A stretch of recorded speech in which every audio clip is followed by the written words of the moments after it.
For an entire generation, one name is synonymous with adventure. It is the name of a boy who never seemed to age. He wore a red cap, traveled the world with a yellow mouse on his shoulder. His name is Ash Ketchum. For over 2 decades, audiences across the globe followed his journey. We watched him leave his small town with a big dream. We saw him face down legendary creatures. We saw him face criminal organizations. His story is one of friendship. His story is one of perseverance. His story is the endless pursuit of a singular goal. It is a story that has become a cultural touchstone, defining childhoods and inspiring millions to catch 'em all. Ash Ketchum matters because his journey mirrors our own. He started with nothing but ambition. He made friends. He faced rivals. He learned from his mistakes. His quest to become a Pokemon master was never easy. He lost major battles. He said goodbye to beloved companions. Yet, he never gave up. This relentless optimism is the core of his appeal. Even years after his debut, his story continues to resonate. He represents the simple, powerful idea: work hard and believe in yourself. His journey is a testament to friendship and the spirit of adventure.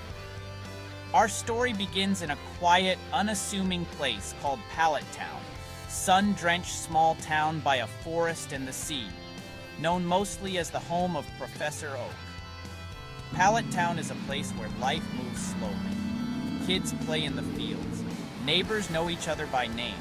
A peaceful, rural beginning. For a 10-year-old with a heart full of dreams, it was a starting line. This humble town was the crucible for a great journey. It was here Ash first declared his ambition. From his bedroom, surrounded by posters and toys, he dreamed of more. He didn't just want to be a trainer, he wanted to be the very best. He wanted to become a Pokemon master. The title was vague but alluring, his ultimate goal. It meant more than winning battles. It meant more than collecting badges. It was about understanding Pokemon, forming unbreakable bonds with them, exploring every corner of a vast, mysterious world. That dream propelled him out of Pallet Town into a decades-long adventure. To truly understand the legacy of Ash Ketchum, we have to go back to the beginning.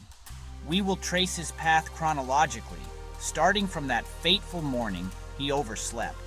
This video will follow a nostalgia-first timeline. We will revisit his earliest days in the Kanto region, Johto, Hoenn, beyond. This approach allows us to see how Ash evolved, not just as a trainer, but as a person. We will witness his strategies change, his relationships deepen, and his understanding of the Pokemon world expand with each new region he visited. It's a chance to relive the moments that made us cheer, cry, and believe in his quest. This documentary is designed for both longtime fans and newcomers. If you have ever wondered why, when, what, and where Ash Ketchum's journey began, you are in the right place. Stay tuned for new details you have never heard, along with the stuff you already knew. Hey, that's fun to hear also. Just a quick reminder, don't forget to subscribe to my channel if you have a second. This creative constraint forces us to find new, evocative ways to represent the iconic locations and creatures of the Pokemon world. Instead of familiar animated scenes, we will use real-world imagery to ground Ash's fantastic journey in a tangible reality, creating a unique and immersive viewing experience. We will examine the key arcs of his story in detail, from his initial struggles with a defiant Pikachu to his triumphant victory in the Alola League. No stone will be left unturned. We will discuss his most important rivalries, like his lifelong competition with Gary Oak and his intense clashes with Paul. These relationships were crucial to his development, pushing him to become a stronger and more strategic trainer. We will also highlight the companions who traveled with him, from Misty, Brock, Serena, Go, and explore how each of them helped shape his path and his character in meaningful ways. Ultimately, this journey through time will seek to answer a question that fans have debated for years. Where is Ash Ketchum today? After finally achieving his dream of becoming a world champion, what comes next? We will analyze the clues left behind in the series, movies, and official statements to present plausible scenarios for his current life. Is he still traveling, searching for new adventures? Has he taken on a mentorship role? Or has he finally returned home to Pallet Town for a well-deserved rest? By the end of this video, we will have a comprehensive picture of Ash's entire story, from his humble origins to his potential future. I hope you enjoy. Comment below if you learn anything. Ash Ketchum's story does not begin with a heroic deed. It begins with a broken alarm clock. In Pallet Town, a 10-year-old's journey traditionally starts at Professor Oak's laboratory. This is where new trainers receive their very first Pokemon. 3 choices are typically offered: the grass-type Bulbasaur, the fire-type Charmander, or the water-type Squirtle. For months, Ash had dreamed of this day. He had studied the options and had his heart set on Squirtle. But on the most important morning of his life, he overslept. He woke up late, threw on his clothes, and sprinted out of the house, still in his pajamas, a detail his mother, Delia Ketchum, pointed out with loving concern. Delia Ketchum is a central, albeit often distant figure in Ash's life. Little is known about Ash's father, other than that he was also a Pokemon trainer who set out on his own journey. This left Delia to raise Ash as a single parent in their cozy Pallet Town home. She was always supportive of his dream, even when it meant letting her only son travel the world alone at the age of 10. She packed his bag, reminded him to change his underwear, and stood at the door to wave him off. Her presence provided a stable foundation for Ash, a home base he could always return to, no matter how far his adventures took him across the globe. When Ash finally arrived at the laboratory, a crowd had already dispersed. His rival since childhood, Gary Oak, was there, basking in the attention. Gary, Professor Oak's own grandson, was everything Ash was not. He was punctual, arrogant, and had a crowd of cheerleaders following him. He had already chosen his starter Pokemon and was quick to mock Ash for his tardiness. This initial encounter set the stage for one of the most enduring rivalries in the series. Gary's taunts and his head start in the journey only fueled Ash's determination. He was already behind, and his journey hadn't even started yet. Professor Oak, a kindly but firm figure, had bad news for Ash. All 3 of the traditional starter Pokemon had already been taken. Bulbasaur was gone, Charmander was gone, Squirtle was gone. It seemed Ash's dream was over before it began. For a moment, it looked like he would be sent home empty-handed, but Professor Oak mentioned he had one other Pokemon left, though he warned it had some problems. Well, desperate to begin his quest, Ash didn't care. He would take anything. This fateful decision, born from a combination of bad luck and sheer desperation, would lead him to the Pokemon that would define his entire life and become his best friend. The problematic Pokemon was a Pikachu.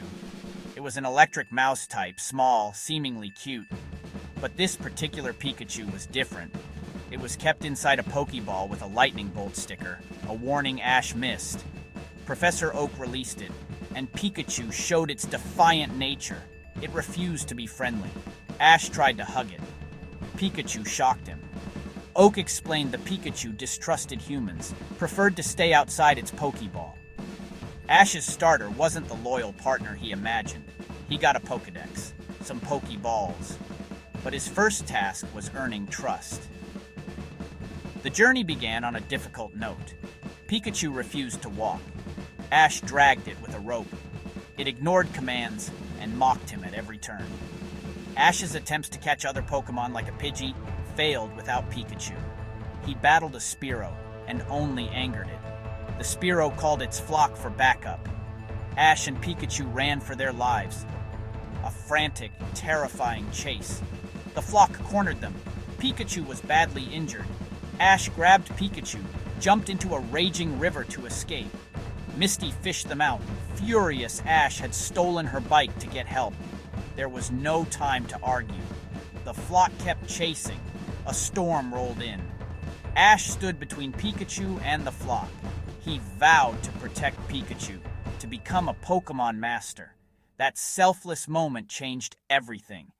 Pikachu saw Ash's sacrifice. It leaped onto his shoulder, unleashed a massive thunderbolt. The blast wiped out the flock, struck a golden bird in a rainbow. It was Ho-Oh, unknown to Ash at the time. Pikachu was drained, but their bond was sealed. Their journey began, as friends. Next section, the road to Viridian City. With Pikachu now safe and their bond solidified, Ash's journey could properly get underway. Their first major stop was Viridian City. It was here that Ash first encountered the series' most persistent antagonists. Team Rocket, Jessie, James, their talking Meowth, were initially on a mission to steal rare Pokemon from the Viridian City Pokemon Center. They saw Ash's Pikachu perform another incredible feat of strength while recharging and became obsessed. They believed this Pikachu was uniquely powerful and made it their life's mission to capture it for their boss, Giovanni. This first encounter set a pattern that would repeat for hundreds of episodes. After thwarting Team Rocket for the first time, Ash continued toward Pewter City, hoping to win his first gym badge. On the way, he traveled through the Viridian Forest. It was here he encountered a Caterpie, which he successfully caught, marking his first real Pokemon capture. The Caterpie quickly evolved into a Metapod. This part of his journey also introduced Misty as his first traveling companion. She initially followed him to get her bike back, which had been destroyed by Pikachu's Thunderbolt. However, she soon found herself caught up in Ash's adventures, her original goal becoming a running joke as she grew to care for Ash and his quest. Upon reaching Pewter City, Ash faced his first official gym battle. The gym leader was Brock, a formidable rock-type Pokemon trainer. Ash's first attempt was a disaster. His Pikachu Pidgeotto were no match for Brock's Onix. It was a humbling defeat that taught Ash a crucial lesson. Brute force wasn't enough. He needed strategy. A mysterious man outside the gym, who later turned out to be Brock's long-lost father, gave Ash advice on how to supercharge Pikachu. This guidance, combined with a bit of luck from the gym's sprinkler system, allowed Ash to win his rematch and earn the Boulder Badge. After the battle, Brock revealed his own dream of becoming a Pokemon breeder. He had been stuck in Pewter City, caring for his many younger siblings. When his father returned to take over the family duties, Brock was finally free to pursue his goal. He decided to join Ash and Misty on their journey. Pokemon care, cooking skills, level-headed demeanor. The trio was now complete. Ash had his first badge, 2 loyal friends by his side, and a clear path forward toward the Indigo League. Section 4. Friends, Foes, and First Steps. The journey across the Kanto region was filled with memorable moments that shaped Ash as a trainer. In Cerulean City, he battled Misty at her family's gym to earn his second badge, the Cascade Badge. He also befriended and caught a Bulbasaur, a Squirtle, a Charmander. These 3 Pokemon were the very starters he had missed out on in Pallet Town. Charmander came with its own challenges. It was abandoned by its original trainer, leaving it with deep-seated trust issues. Ash slowly earned Charmander's trust. As Ash collected more badges, his rivalry with Gary Oak continued to simmer. They would cross paths periodically, with Gary always seeming to be one step ahead. He had more badges, more Pokemon, and a condescending attitude that constantly pushed Ash to improve. While Gary's methods were often arrogant, his success served as a constant benchmark for Ash. Every time Gary showed off his latest achievement, it lit a fire under Ash, reminding him of his ultimate goal to become a Pokemon master and prove his rival wrong. This dynamic was a key driving force throughout the Kanto and Johto sagas. Of course, no journey through Kanto would be complete without constant interference from Team Rocket. Jessie, James, and Meowth, devising increasingly elaborate but ultimately doomed schemes to steal Pikachu. They would appear in almost every episode, reciting their iconic motto before launching an attack. While they were antagonists, their incompetence and theatrical flair provided consistent comic relief. Their persistence, though a nuisance to Ash, inadvertently made him a better trainer. He was constantly forced to think on his feet and battle his way out of their traps, honing his skills in the process. After a long and arduous journey, Ash finally collected all 8 Kanto Gym badges. This granted him entry into the Indigo League Pokemon tournament on the Indigo Plateau. It was the culmination of everything he had worked for since leaving Pallet Town. He had built a strong team of Pokemon, forged lifelong friendships with Misty and Brock, and grown significantly as a trainer and a person. He had faced down rivals, criminals, and his own shortcomings. Arriving at the Indigo Plateau, Ash was no longer just the boy who overslept. He was a real contender, ready to take his first shot at the title of Pokemon League champion. Next up, beyond Kanto, new lands, new challenges. Ash's first attempt at a Pokemon League ended in disappointment. At the Indigo Plateau, he exited early, placing only in the top 16. His Charizard had grown disobedient and refused to battle. That refusal led to his disqualification. A harsh lesson. Earn a Pokemon's respect, not just power. Despite the loss, the journey continued. Professor Oak sent him to the Orange Islands.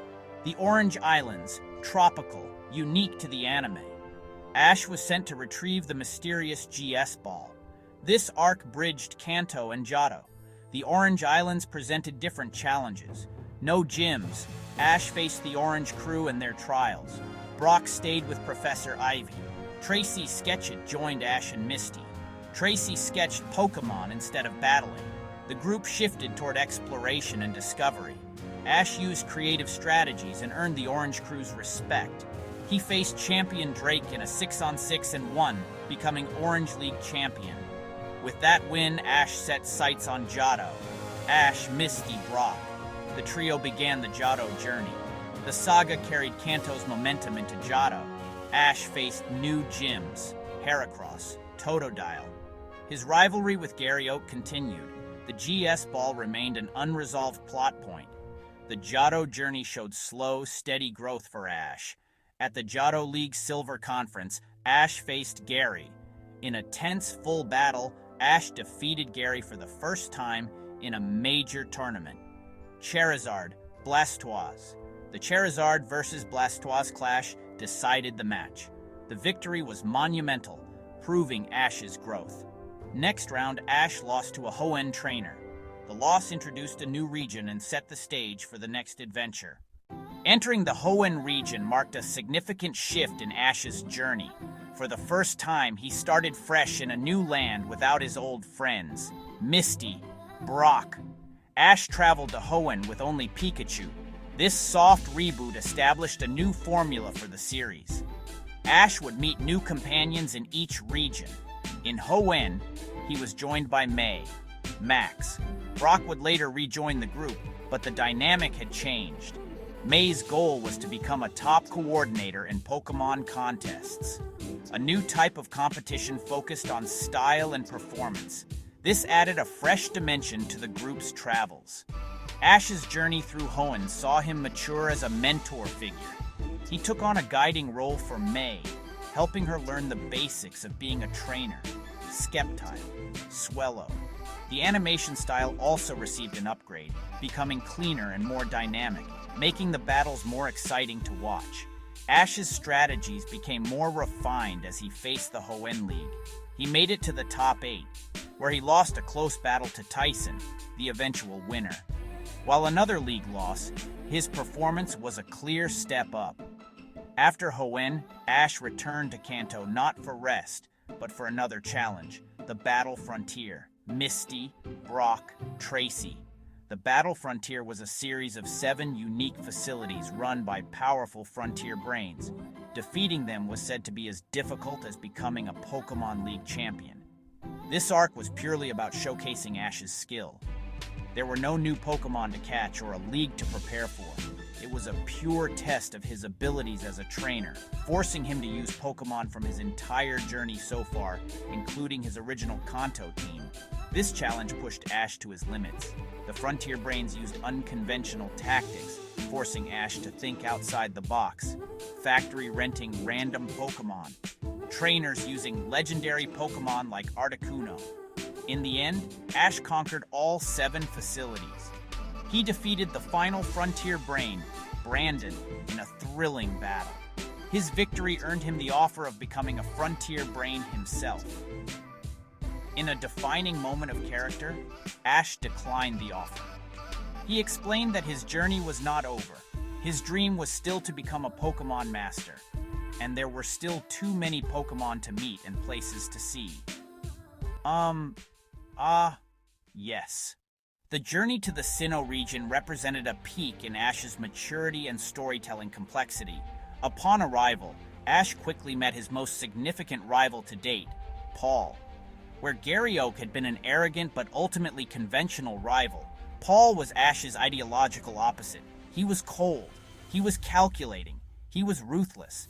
Paul believed that only inherently strong Pokemon were worth raising. He would catch many Pokemon. He would test their power. He would immediately release those he deemed weak. This philosophy clashed directly with Ash's core belief in raising Pokemon with love, patience, and friendship. That clash formed the central conflict of the entire Sinnoh saga. This rivalry wasn't about simple wins and losses. It was a battle of ideals. A key moment. Paul released a Chimchar for not meeting his standards. Ash took the abandoned Chimchar in. He promised to prove Paul wrong by unlocking Chimchar's true potential through kindness. Chimchar would evolve into Infernape, one of Ash's most powerful Pokemon. Its journey became a symbol of Ash's philosophy. Every battle between Ash and Paul carried heavy emotional and ideological weight. The Sinnoh series also introduced Dawn, a new companion aiming to become a top coordinator like her mother.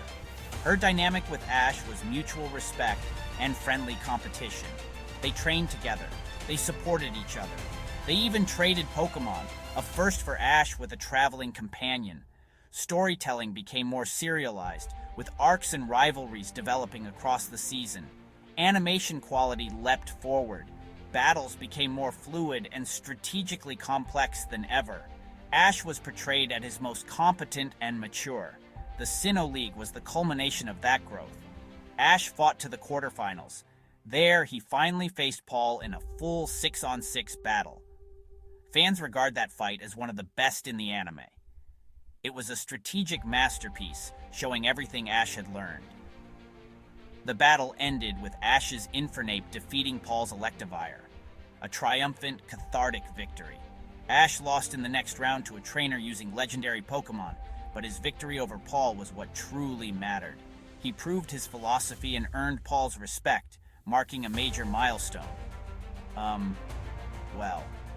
After the highs of Sinnoh, Ash's journey to the Unova region felt like a step backward for many fans.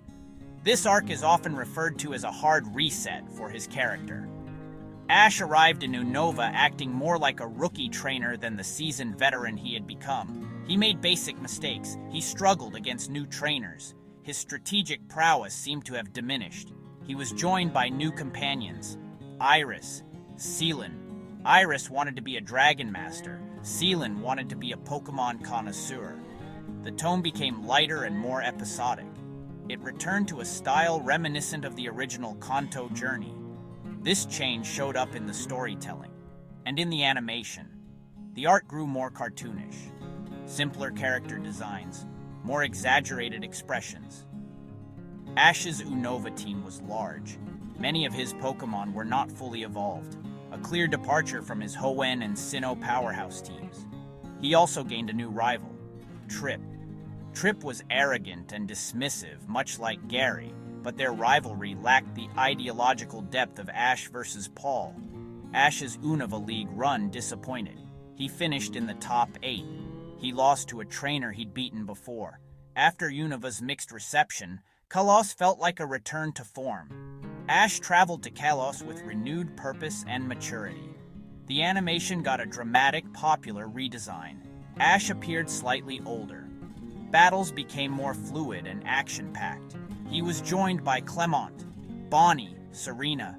Serena developed a romantic subplot and chased her dream of becoming Kalos Queen. Ash reached his peak in Kalos. He was competent, innovative, driven. His team was one of his strongest, featuring Greninja. Ash and Greninja formed a battle bond. Greninja took on an appearance resembling Ash and gained immense power. That bond was Ash's ace as he blazed through the Kalos League. He made it to the finals, a first for him in a standard Pokemon League. The season built to that final battle. Fans worldwide believed this would be the moment Ash became champion. Ah, yes.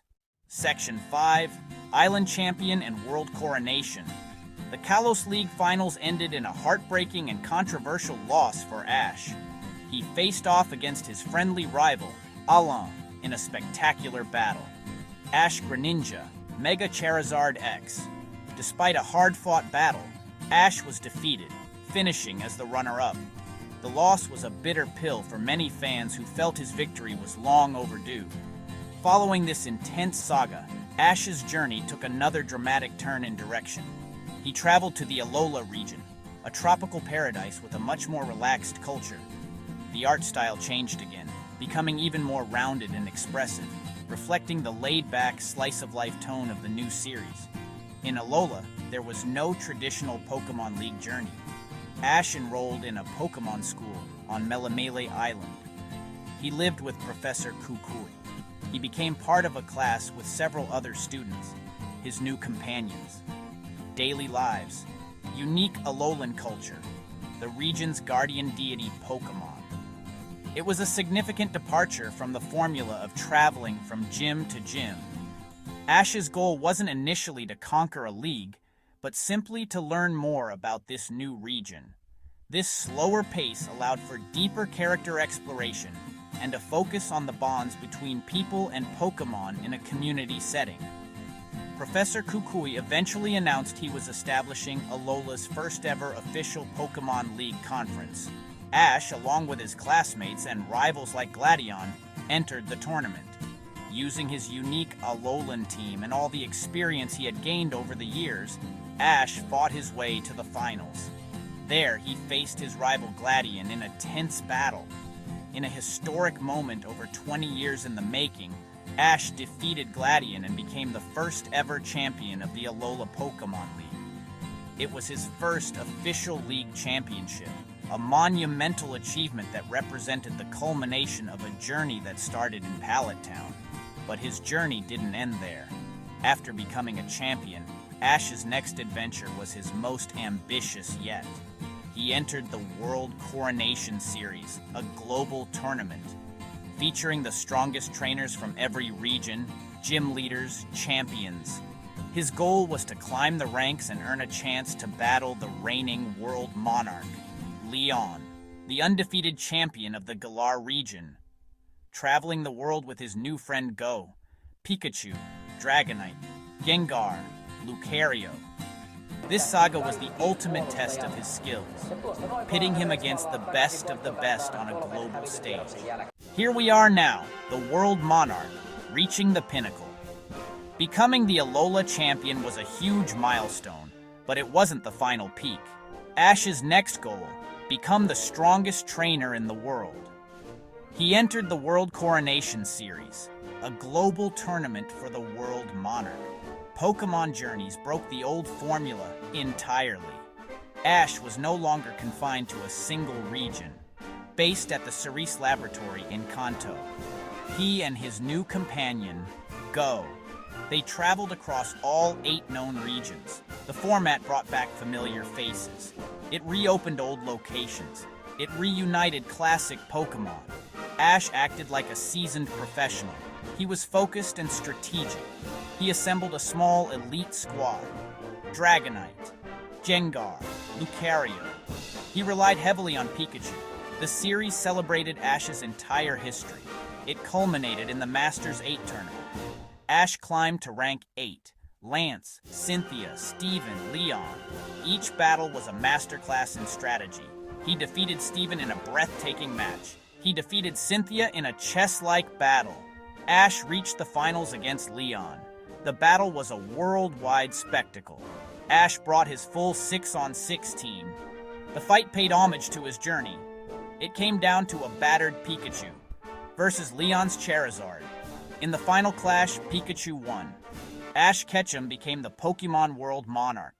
With Ash's story now off-screen, his current whereabouts are a matter of educated speculation. One of the most plausible scenarios is that he is doing exactly what he said he would, traveling the world to befriend new Pokemon. Having conquered the competitive battle circuit, his focus has likely shifted from being the best to meeting the rest. He could be exploring uncharted territories, perhaps even regions we have not yet seen in the games or anime. He is no longer bound by the structure of leagues or tournaments, free to simply wander, discover, and connect with Pokemon on his own terms, living out the true meaning of being a Pokemon master. Another popular theory is that Ash has taken on a mentorship role. After decades of experience and achieving the highest possible rank, he is uniquely qualified to guide the next generation of trainers. He could be working with Professor Oak or even his old friend Go on research projects, using his innate ability to connect with Pokemon to further scientific understanding. He might occasionally visit the Pokemon school in Alola as a guest lecturer, or take on a personal apprentice. This scenario honors his growth from a student into a master, allowing him to pass on the lessons he learned about friendship, perseverance, and strategy. Of course, there is the possibility of a quieter life. As the reigning world monarch, Ash has duties. He might be required to participate in exhibition matches or defend his title against new challengers. This would be a life of celebrity and responsibility, a stark contrast to his free-spirited nature. It is also possible, though less likely given his character, that he has retired from the competitive scene altogether. Some fans imagine him having finally returned to Pallet Town for good, living a peaceful life with his mother and his vast collection of Pokemon, occasionally sharing stories of his adventures with local kids, a hometown hero at rest. Ultimately, Ash Ketchum exists in a state of perpetual adventure. The writers intentionally left his ending open to interpretation, allowing him to live on in the imagination of fans. The most fitting answer is that he's still out there, just beyond the frame. He is likely a mix of all these scenarios, still traveling, still mentoring, and still defending his title when called upon. He hasn't aged, and his passion hasn't faded. He is forever that boy from Pallet Town, cap on his head and his best friend on his shoulder, heading toward the next horizon, embodying the endless spirit of adventure that made us fall in love with his journey in the first place. Ash Ketchum's journey, spanning over 25 years and multiple generations of fans, is more than just a cartoon adventure. It is a sprawling epic about growth, friendship, and the relentless pursuit of a dream. We followed him from his humble, bumbling beginnings in Pallet Town, where he couldn't even get his first Pokemon to listen to him. We watched as he traveled across countless regions: Kanto, Alola, Galar. He collected badges, fought rivals, and challenged champions, stumbling and falling many times along the way. His story is a testament to the power of never giving up, a simple but profound message that resonated with millions around the globe. His legacy is not defined by his final victory as world monarch, but by the path he took to get there. It is a legacy built on the bonds he forged. With every Pokemon he caught, from the defiant Pikachu to the abandoned Chimchar, he taught us that strength comes from trust and kindness, not dominance. With every companion who joined him, Misty, Brock, Serena, Go, he showed us that no journey is meant to be taken alone. His greatest triumphs were not just winning, but earning the respect of his rivals and helping his friends achieve their own dreams. Ash's story endures because it is fundamentally a story about connection, both with the fantastical creatures of his world and the people within it. This nostalgic timeline has allowed us to revisit the key moments that defined his character. We remembered the sting of his early league losses and the pure joy of his first championship win in Alola. As we traced his path chronologically, we saw not just a character in an animated series, but a reflection of our own growth. Many of us grew up alongside Ash, learning the same lessons about perseverance and the importance of friendship. The constraints of this video force us to see this familiar story through a new lens, connecting his animated world to our own tangible reality, making his journey feel all the more personal and timeless. Ultimately, Ash's greatest achievement was becoming a constant. In a world that changes so rapidly, he remained a reliable source of optimism and determination. He was the perpetual 10-year-old, forever on the cusp of a new adventure, reminding us that there is always another horizon to chase. He showed us that losses are not failures but lessons. He proved that being the very best is less about a title and more about the person you become while trying to achieve it. This enduring message is the core of his legacy, ensuring that the boy from Pallet Town will continue to inspire future generations of trainers for years to come. Thanks for watching and subscribe for more daily videos.